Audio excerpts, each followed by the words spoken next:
Think of the people with developmental disabilities who need support staff and cannot keep them because of low wages. Think of the people who are providers who struggle with frozen rates, who can't hold on to staff, to people who are experienced and want to stay, but can't because they can't provide for their own families. The people of California, us in this room and across the state, we have a right to expect better than that. And yet it seems that the crisis we face each day and each week, each month, each year, each decade goes unanswered. Despair for any of us is a terrible thing to fight alone. We see it and we hear it at budget hearings every year. I remember Ann Snowhook. She was a devoted and respected longtime advocate for disability rights and a friend, and she was a parent. She testified many times throughout the years. She spoke at hearings in 2007 about the loss of her daughter, Elaine, who had developmental disabilities, and another daughter that she lost in the space of a year. Her voice broke, and she cried. Parents aren't supposed to outlive their children. The hearing room became terribly silent, like it always does when there is no answer. For her, like many of us in our work of advocacy, there are always so many reminders of who we lost, who we fear to lose, and who we fight for now. We see people at hearings, or rallies, or in rooms like this, who make us think of someone gone, or about someone whose life is in crisis, or someone who cannot support their family with the pay the state provides. It is hard sometimes to continue on. We see injustices, we see wrongs, and suffer the constant amazement of how justice can be so silent. One part of our advocacy is not just fighting for more funding, but fighting off despair, comforting those who are being harmed, or helping them overcome yet another act of discrimination. It is easy to give in when the world could be so cruel and unfair. And yet we continue on. But it is not easy. One only had to remember Ann Snowhook's broken voice talking about her daughters who had died to realize that. We hear that same sense of desperation today, and also from so many other people now in Sacramento and across the state. People who need services, their families, people who are workers, providers. Sometimes another person's loss or another person's fight can inspire us to do more. The reasons may be different. Some will do it because they fear that something that has not yet happened to their own loved ones. Some will do it because they don't want something bad to happen to someone else, even if it already happened to them. And some will do it simply because it is the right thing to do. But for others, it can be one loss too many, one battle too much, one fight that has gone on too long. Sadness and weariness can easily overtake the most optimistic person, and we heard about that in this room. It is a feeling I understand and share after losing my own two sisters. But knowing people can get through these things can help others if we talk about it in dealing with losses, dealing with barriers, dealing with anguish, so that we know and realize that no one is alone. And that is what we remember. We are not alone. We are a diverse community of different voices, coming from different lives and different experiences. And that is our strength. That is what disability rights and the Lanterman Act is all about. Our strength comes not because we speak with one voice.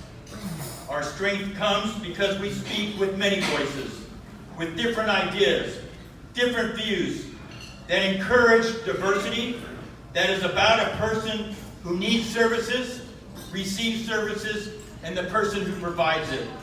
And our strength also comes from remembering our history. We were at the Capitol. Some of you in this room also were with me too. 16 years ago in April, I think Francisco, you were there, to fight against cuts. And again in December 2003, when Governor Schwarzenegger attempted to suspend the Lanterman Act. And then we were there to fight off the massive cuts in 2008 and 2009.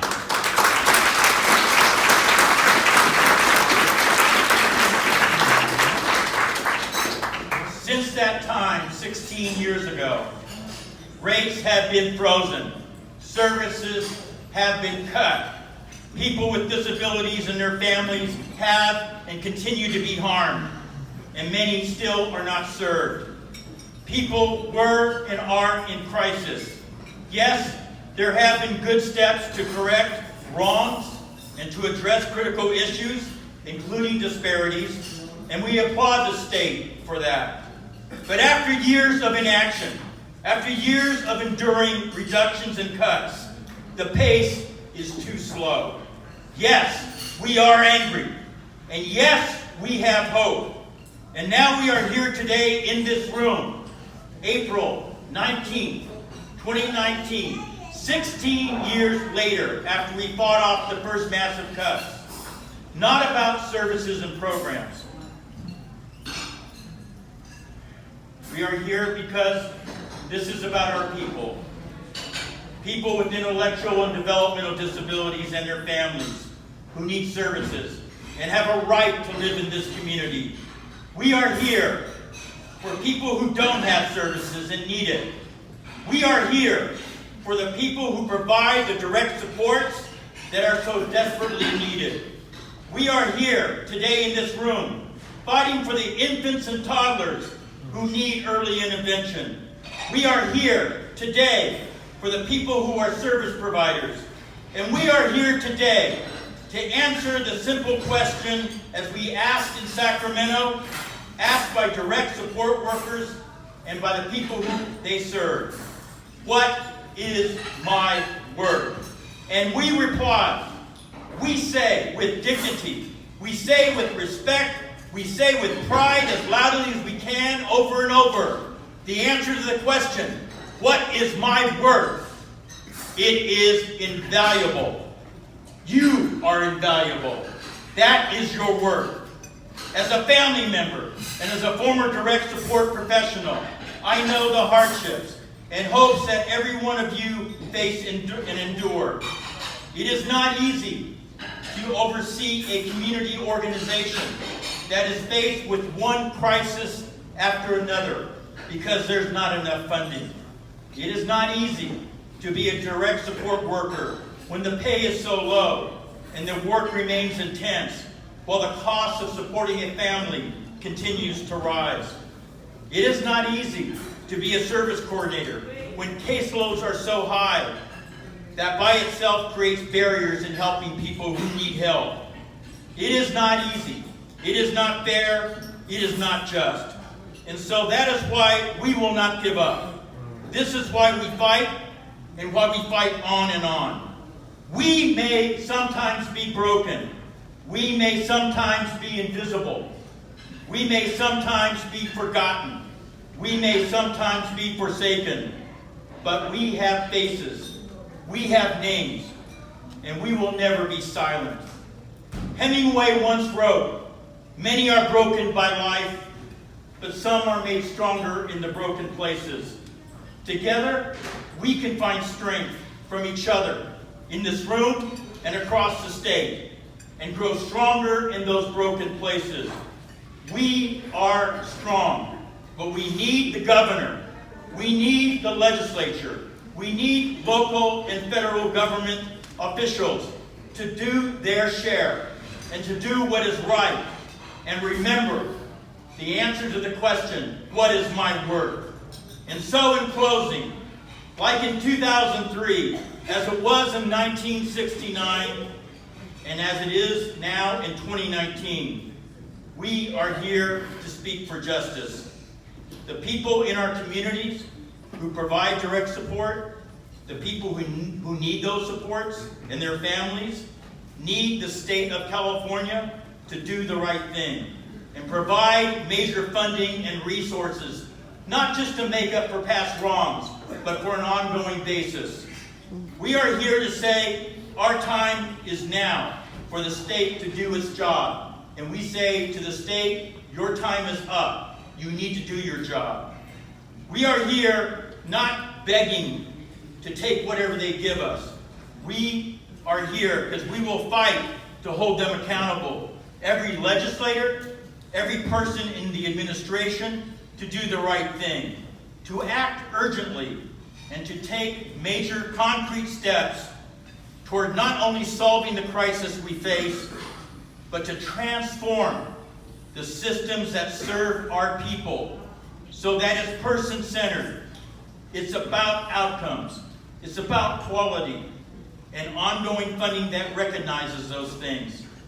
It is possible to act urgently and to do the right thing in addressing reducing disparities, not only in our communities of color, but in communities where services do not exist due to geography and funding.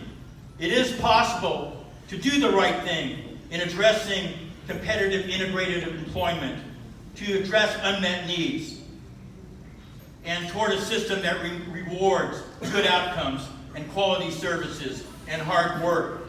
It is possible to pay a person a decent wage that is fair and that respects them as a worker. And that is what we fight for. And so, when someone asks, why are we here? We reply, we are here to fight for equality.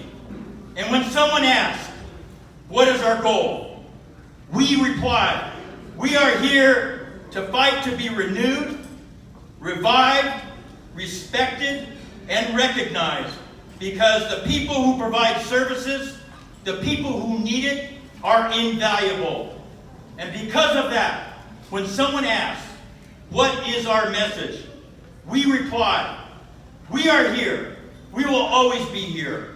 And we say loudly and with conviction and with pride in this room in San Jose, in voices in every community across the state, we will not stand down. We will not give up. At the Capitol and every community, we will say loudly and with pride, we are here to speak for justice. We are here to fight for justice, and we are not going away. Thank you.